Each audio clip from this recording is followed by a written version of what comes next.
Hello, it's Abby Steele here. Thanks for joining me. I thought we could take a look at the reading framework together.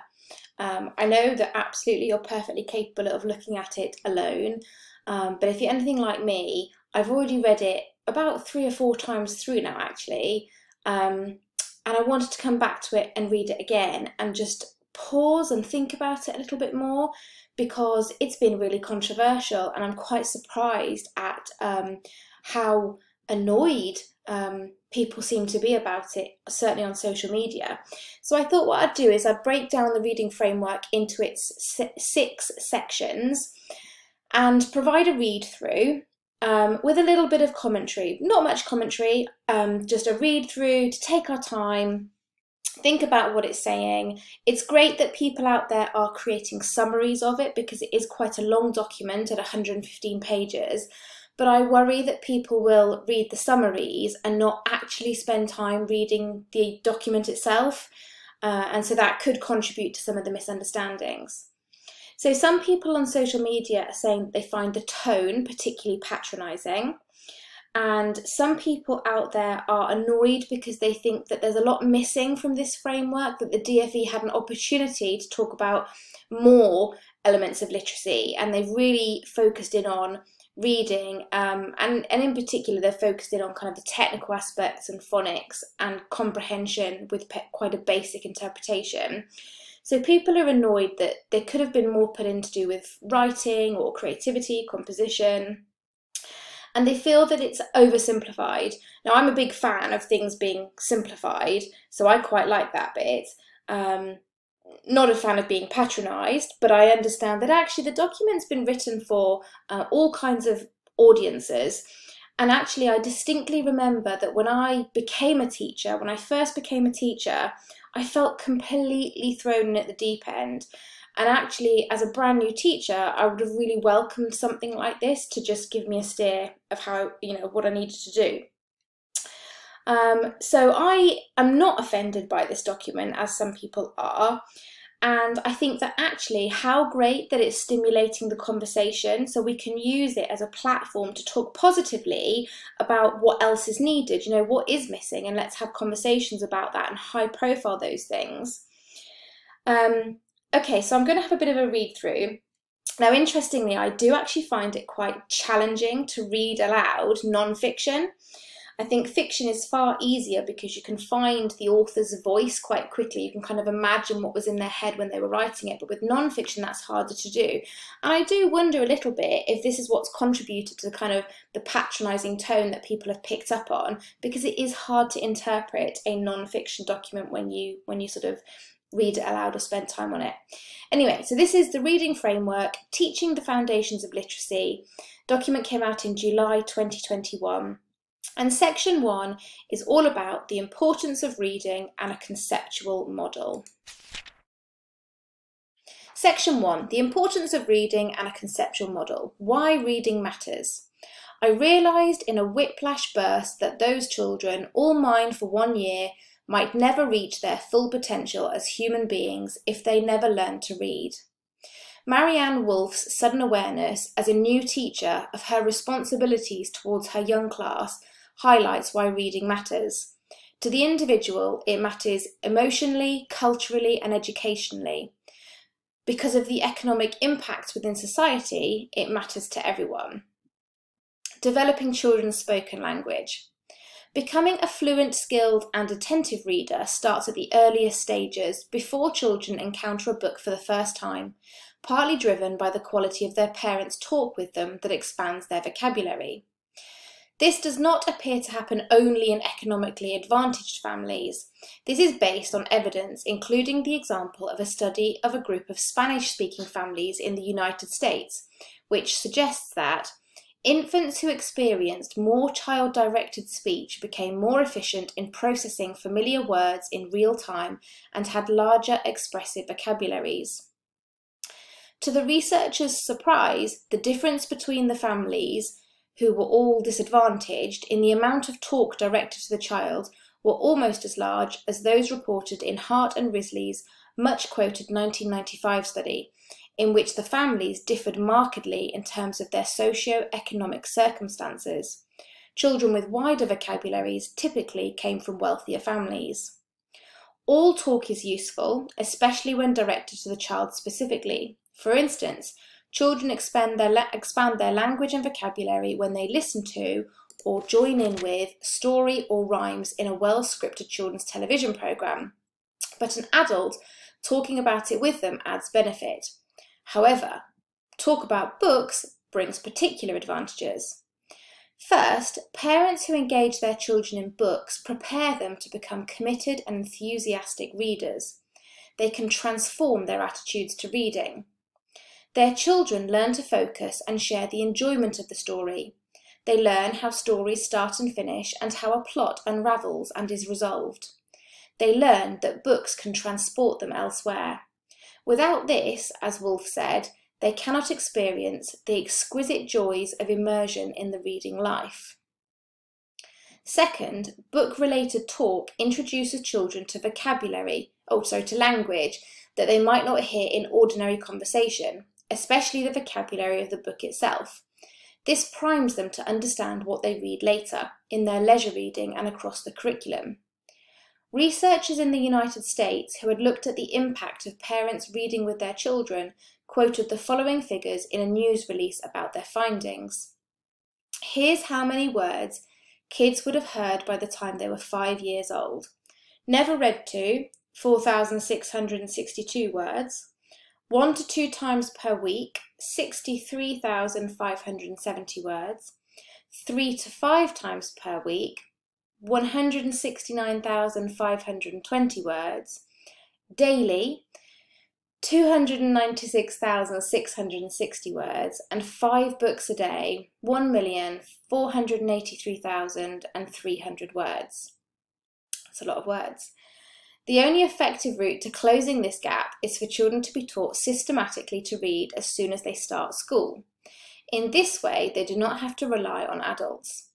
Children who become engaged in reading can make huge progress in their literacy development simply through their independent reading, whatever the nature of their early experiences.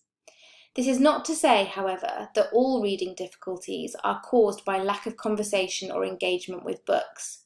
Some parents provide the best possible opportunities for conversation and read to their children extensively, but their children still have more difficulty than most in learning to read.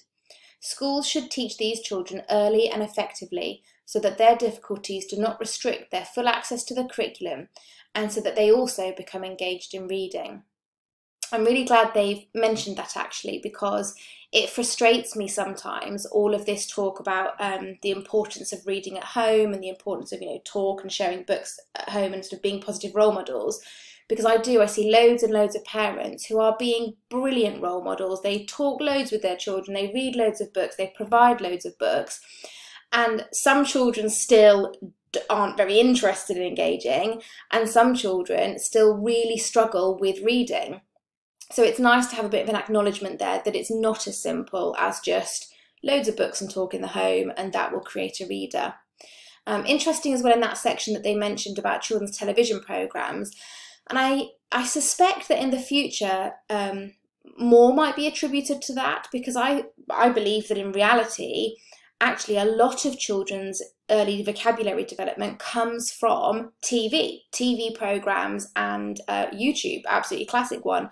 My 4 and 5 year old boys absolutely adore watching Steve and Maggie on YouTube, and they've learnt loads of vocabulary from that. It's an English teaching programme. And I believe that actually that, more than books, is where they've picked up a lot of their wide vocabulary. So it's nice to see a bit of a nod towards technology, but I suspect in the future we might see more of that. Okay, back to it. Reading for pleasure. The Organisation for Economic Cooperation and Development, OECD's Programme for International Student Assessment, PISA, said as recently as 2021 that PISA data consistently shows that engagement in reading is strongly correlated with reading performance and is a mediator of gender or socio-economic status. For example, when in 2000 the OECD analysed its data on the 15-year-olds who had taken part in that year's assessment, The literacy scores for students who were highly engaged in reading were significantly above the international average. Those who were poorly engaged scored below it. That was the case whatever their family's occupational status. The OECD emphasised reading practices can play an important role in reducing the gap between the reading proficiency scores of students from different socio-economic backgrounds. But children cannot be highly engaged if reading words is a struggle. It is vital, therefore, that phonics is a priority in teaching reading. In the 2016 Progress in International Reading Literacy Study, PRILS, or PIRLS, I think people call it, assessment, the data for the UK showed that the Year 5 pupils in the survey who liked reading the most scored on average 45 points more than those who said they did not like reading.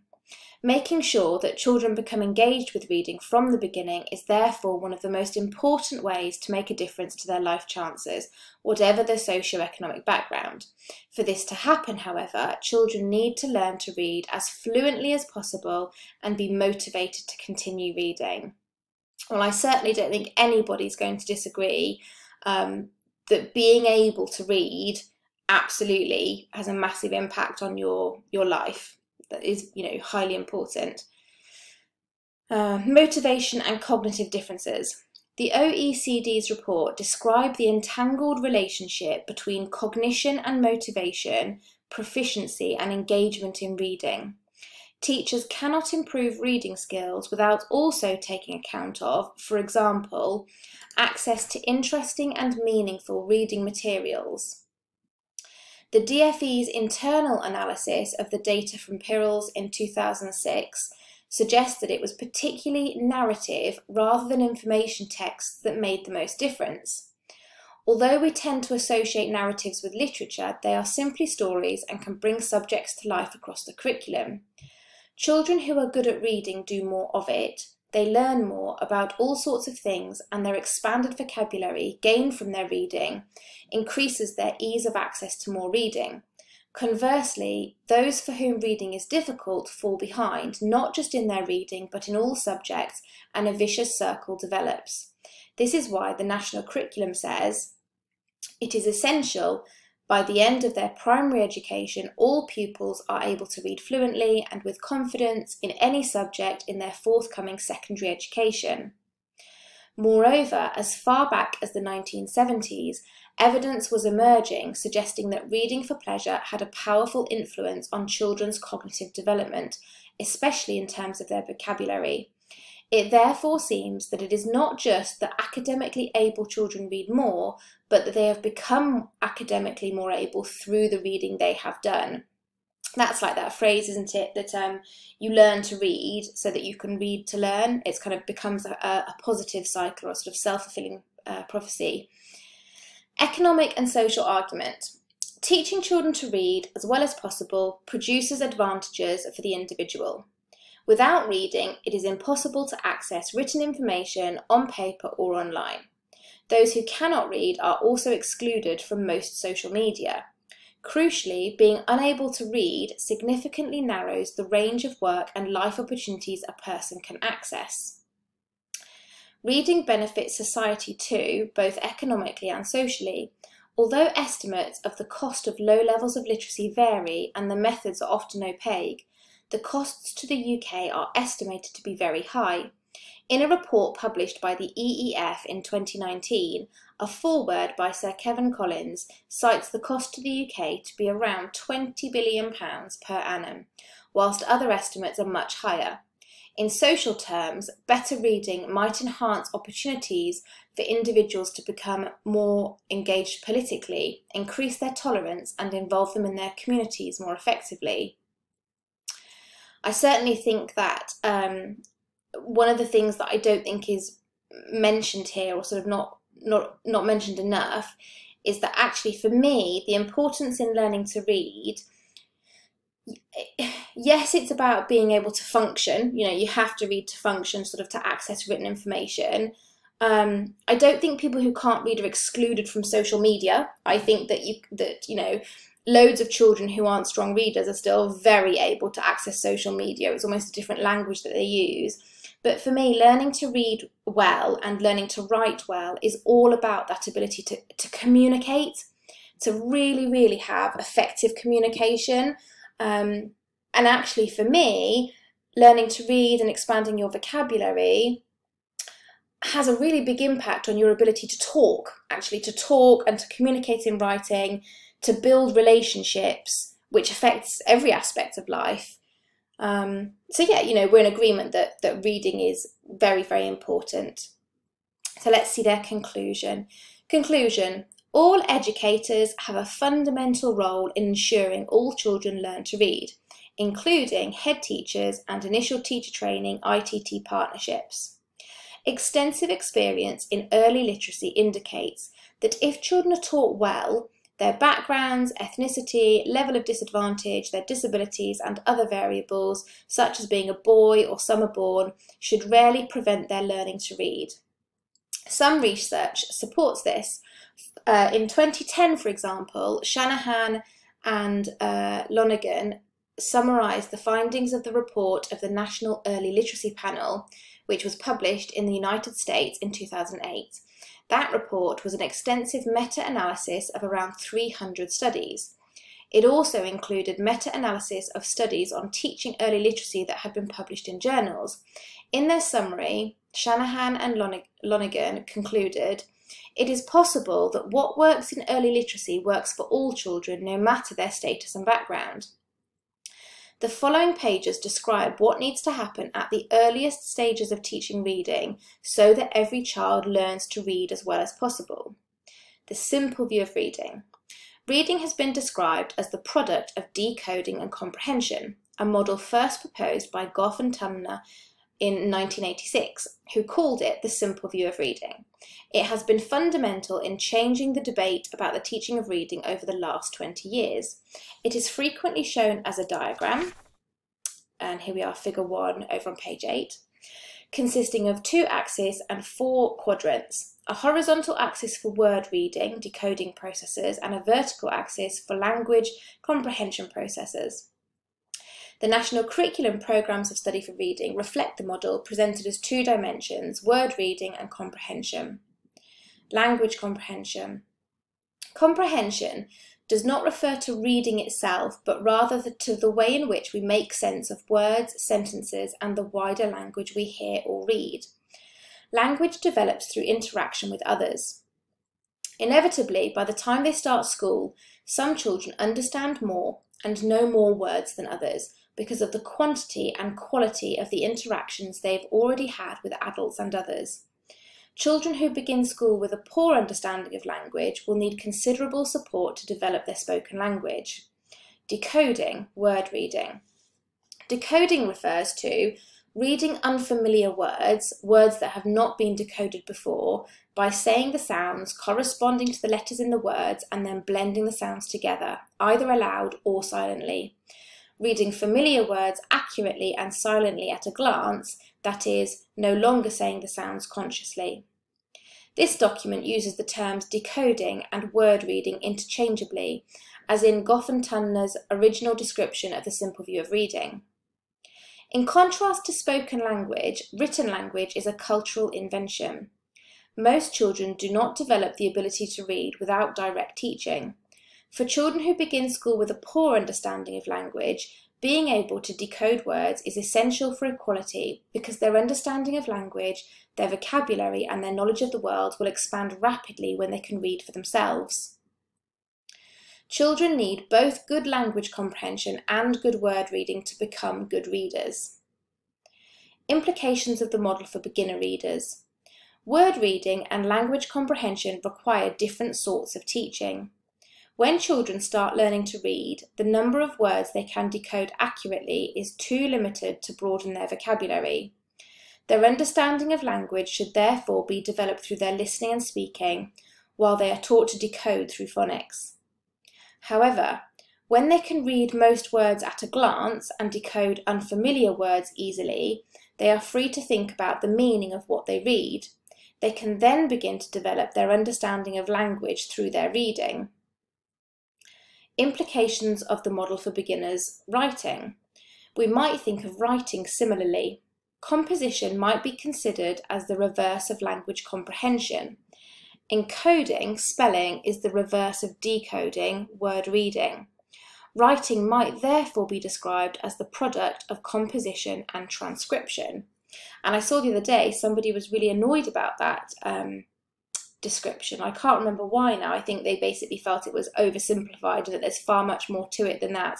But actually you have to remember that we're talking about absolute beginners in the English language. And I actually find this really helpful to break it down to this kind of simple level. And from there we can layer it up and we can build it up and we can think about all of the other things that are needed.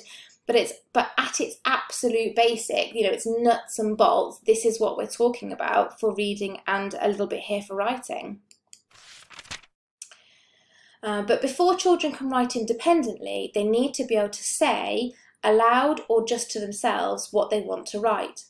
A wide spoken language gives them more that they can write about and more words for what they want to say. Their expressive and receptive language develops through talk and listening. In learning phonics, children learn to spell familiar words accurately and how to form letters.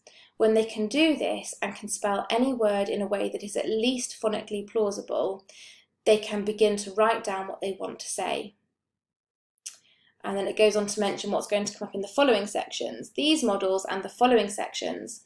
What follows reflects these models of reading and writing, namely that language comprehension and composition are developed by talking, listening to and talking about stories and by learning poetry and songs.